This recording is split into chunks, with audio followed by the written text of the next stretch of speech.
Bom dia, galerinha. Vamos para mais uma aula de biologia com o professor Francisco Nilson Soares. E hoje nós vamos falar sobre o reino plantar e sua diversidade. Nosso principal objetivo hoje na aula é descrever as principais características do reino plantar, bem como a diversidade dos grupos presentes no referido reino. Um grupo bem interessante, galerinha.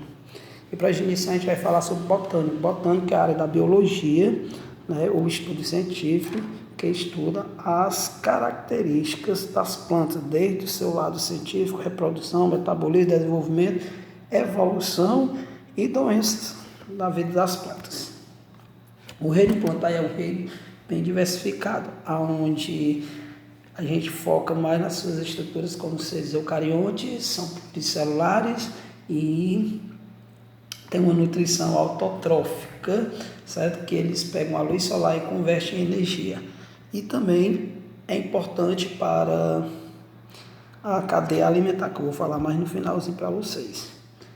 Não adianta estudar reino plantar e também não focar na citologia vegetal. Então a gente vai falar um pouco sobre a célula vegetal.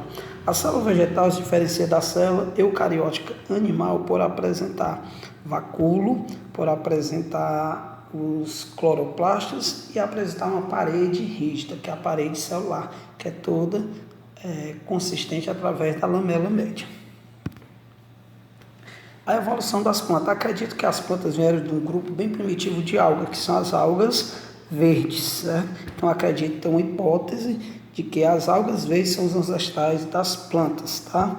Por conta de quê? Porque ela constitui cloroplastos que realizam fotossíntese. E hoje a maior produção de oxigênio na atmosfera é desde a época primitiva, são das algas. Então as algas são os maiores produtores, né, de oxigênio no planeta. Quais são as principais características desse reino, né, do reino plantar?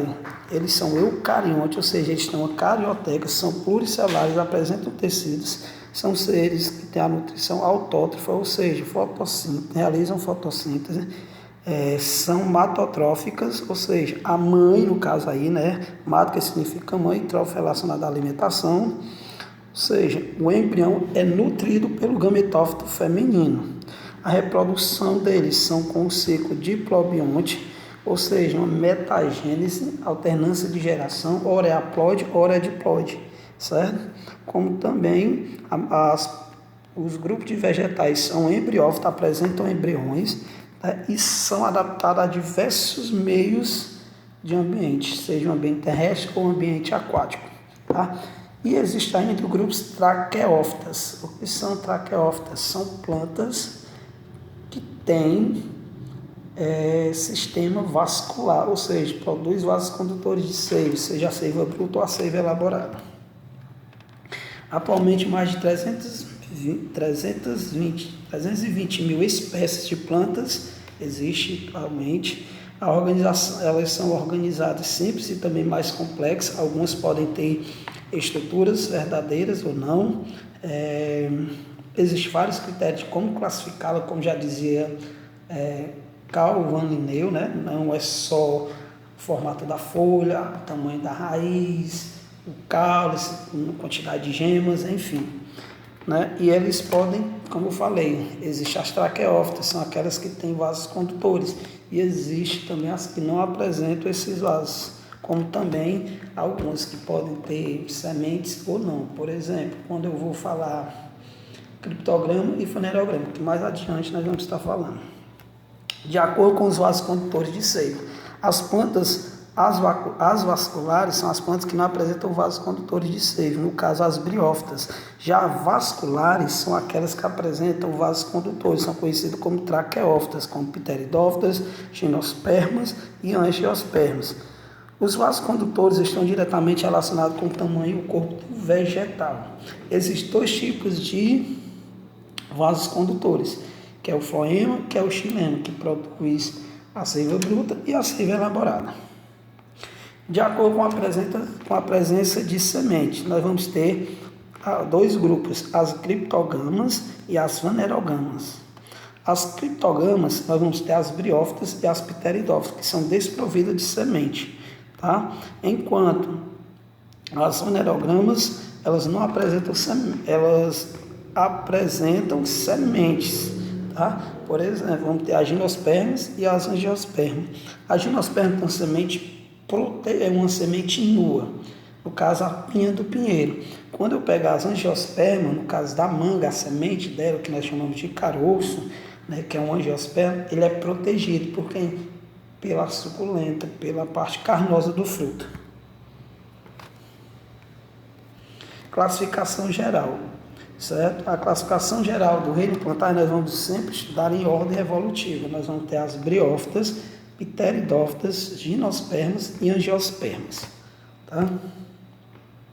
Então, todas as plantas são embriófitas, ou seja, apresentam embriões. Nós vamos ter 3 grupos que são traqueófitas, que têm vasos condutores de seivas, que são as pteridófitas, as gimnospermas e as angiospermas, e as espermatófitas, que são as plantas que produzem sementes, que são, no caso, as fanerogramas, gimnospermas e angiospermas. E aí, olhando um cladogênio, nós vamos ver que as algas verdes, né, que deram origem, acredito que se deram origem ao reino plantar, e nós vamos ver aí que ela não tem embrião, tá? Mas ela consegue se desenvolver, tá? Nós vamos ver que as briófitas, elas têm embriões revestidos no gametófito feminino e os gametângios revestidos por células estéreis, tá? As pteridófitas foram o primeiro grupo de plantas a apresentarem vasos condutores de seivas. As gimnospermas foram o primeiro grupo de plantas a apresentar sementes, sendo que a semente dela é nua, não tem proteção. Foi a primeira fanerograma, né? E as angiospermas falo quadrado, apresenta flor e fruto. Organização corporal. As plantas elas apresentam raízes que ajudam na penetração, na fixação e absorção de nutrientes, como também o próprio caule já está presente. Porções aéreas, nós vamos ter o caule, que consiste na sustentação das plantas, as folhas que realizam a fotossíntese, fornecendo essa energia para a planta, flor, fruto e semente, que ajudam no processo de reprodução. Lembrando que nem todas as plantas, grupos de vegetais ou de plantas, né, seja o que for, não vão apresentar essas estruturas. Algumas são conhecidas como falsas estruturas. A reprodução, como já foi dito, a reprodução é por alternância de geração, ou seja, o ciclo haplóide e plobionte. Isso aqui a gente vai estudar mais detalhadamente no decorrer de cada grupo. Ciclo haploide, primeiro ocorre o ciclo haploide, para depois, muitas vezes, ocorrer o ciclo diploide, certo?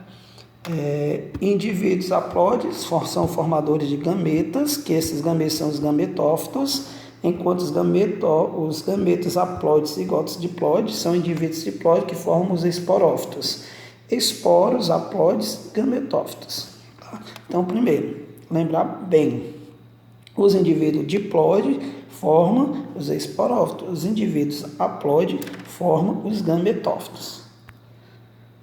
Os grupos gerais das plantas, briófita, um exemplo, os musgos. É bem comum nesse período você estar observando aqueles matinhos crescendo na parede da casa de vocês. Ali são musgos, né? São briófitas que estão se desenvolvendo. As pteridófitas, samambaias. Então, as samambaias, elas são os principais representantes, usadas muito como ornamentações em casas, jardins. Gimnospermas, vamos ter o pinheiro do Pará, onde ele vai ter aí, ele é de grande escala, é um grupo de vegetal encontrado bastante na região sul do nosso Brasil, somente no Rio Grande do Sul, tá? E as angiospermas são aquelas que apresentam sementes, flores e fruto. Principal característica, flor e fruto. A importância ecológica, né? O reino plantar, ele é de fundamental importância porque ele ajuda na base de uma cadeia alimentar, certo? A partir do momento que ele fornece energia ao longo dessa cadeia alimentar, como também ele ajuda na manutenção da vida, já para a indústria, a madeira, que é importante para a construção de imóveis, casas, etc., como também são utilizados na medicina, na produção de medicamentos. E já para a parte biotecnológica, ela ajuda no processo de recombinação de material genético, até mesmo na clonagem de plantas, ou melhor. E a biotecnologia se baseia muito na reprodução de sementes artificiais, No caso aí nós vamos ter a soja, vamos ter aí o próprio feijão, né? Enfim. E aí não esquecer dos nossos informes importantes. Assistir às videoaulas lá no nosso canalzinho, canal da EP, como também no canal do professor Genilson. Deixar aquele likezinho, tá? Pra gente cada vez mais acrescentar mais vídeos. Material vocês encontram no Aluno Online para vocês. Leitura do livro didático das páginas 66 a 72. Resolução de atividades no livro didático, página 83. E resolução de atividade no Aluno Online. Qualquer dúvida, falar com o professor Genilson Soares. Muito obrigado e bons estudos a todos.